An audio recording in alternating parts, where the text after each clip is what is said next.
Karena orang seringkali mendeteksi seolah-olah ada perubahan. Seolah-olah. Kenapa? Karena kita lihat ada bangunan atas yang berubah. Itu ada seolah-olah kita menang Omnibus Law. Seolah-olah ekstraktif industri akan terhalangi oleh kebijakan presiden yang dianggap patriotik, membela nasionalisme, karena itu batubara harus dicegah diekspor. Tetapi itu hanya seolah-olah. Ini pentingnya analisis sosial dalam upaya untuk membesarkan partai buruh. Jadi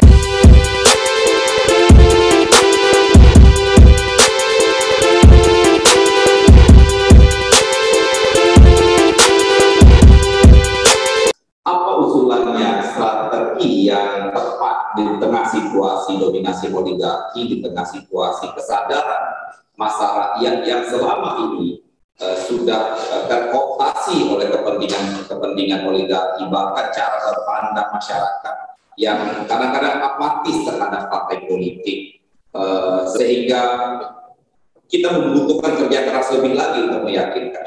Nah, Bung Rocky itu pasti punya banyak pengalaman, punya banyak cara, gitu ya. Bagaimana meyakinkan orang bahwa partai buruh adalah alat yang bisa menjadi kendaraan untuk bisa mewujudkan apa yang menjadi cita-cita dari satu gerakan buruh, gerakan tani, dan gerakan sosial yang lainnya. Oke, itu problem yang unik di kita itu. Karena orang seringkali mendeteksi seolah-olah ada perubahan. Seolah-olah. Kenapa? Karena kita lihat ada bangunan atas yang berubah. Itu ada seolah-olah kita menang Omnibus Law. Seolah-olah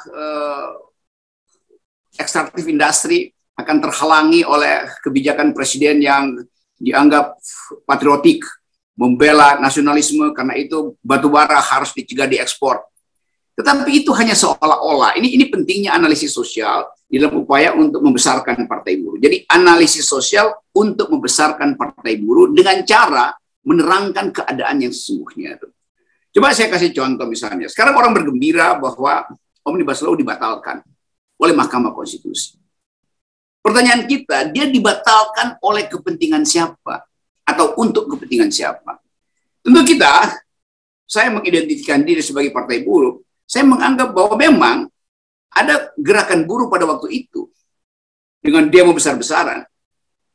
Tetapi kita juga mesti lihat bahwa elit strategis juga bisa bikin tukar tambah dengan Mahkamah Konstitusi. Oke, batalin sebagian, tetapi beri kami kesempatan untuk mengakumulasi kembali. Jadi sebetulnya Omnibus Law tidak batal. Yang batal adalah hukum yang namanya Omnibus Law. Tapi jalan pikiran Omnibus Law itu tetap bekerja di dalam wilayah oligarki. Saya ulang ya.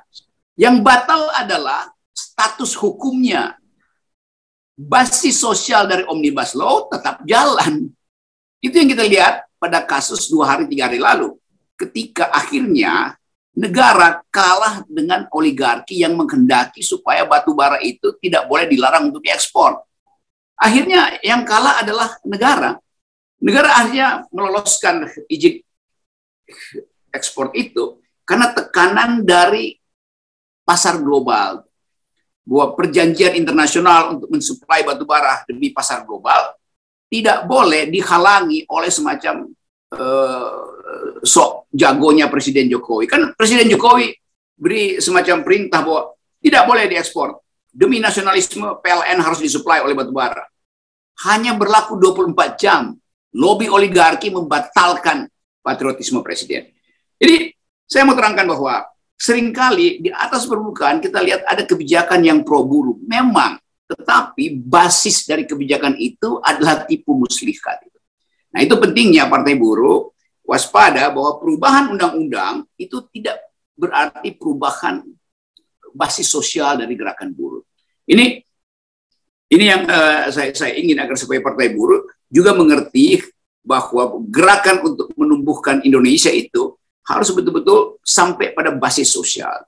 Jadi kita di dalam perjuangan tentu aja kita perlu semacam upah yang lebih manusiawi itu. Tapi bukan upah manusiawi yang harus kita perjuangkan, tapi sistem sosial yang manusiawi. Kan itu kan, intinya. Jadi sistem sosial yang manusiawi, bukan upah yang manusiawi. Upah yang manusiawi itu voluntaristik sifatnya. Di korporasi yang sana manusiawi, di korporasi ini nggak manusiawi. Jadi sekali lagi, sistem sosial yang manusiawi itu yang diperjuangkan oleh Partai Buruh, bukan upah yang manusiawi. Jadi hal-hal semacam ini yang saya anggap penting supaya dari awal setiap kader Partai Buruh itu paham apa yang disebut ideologi labor, bukan sekedar ideologi unionism itu. Ini mungkin dalam pengkaderan saya bisa bantu untuk beri pengkaderan supaya melekat di dalam diri partai ini, yaitu tugas peradaban, bukan sekedar tugas pemilu yang isinya soal elektabilitas, itu mah gampang betul, tapi tugas peradaban. Di situ diperlukan keyakinan, dan keyakinan itu hanya bisa dihasilkan oleh orang yang secara dari awal mengerti bahwa perubahan politik itu harus dihasilkan dari dasar.